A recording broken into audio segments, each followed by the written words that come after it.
In a previous video, we talked about protecting our shoreline. Well, poof, it's done.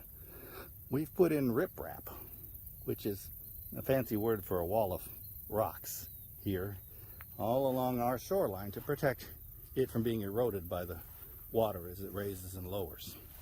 We can see that they've anchored some of these rocks deep in here underwater at an angle so that they won't just all float away. So we've made a semi-permanent structure out of this wall of rocks. We had to go behind these reeds as we did that because those reeds are protected and we don't want to disturb the wildlife that flourishes in that. It's doubtful that the water will ever raise above that level of those rocks, but it is possible.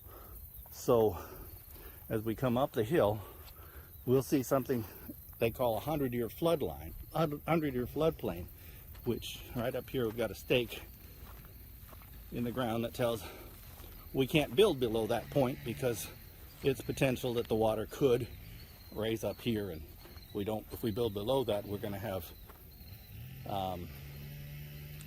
flood insurance and some other things.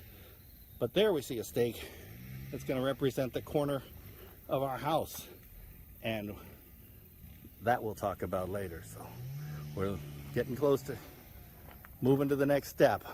We're meeting with builders today to talk about the costs and all that stuff, but we'll talk a little bit more about this slough.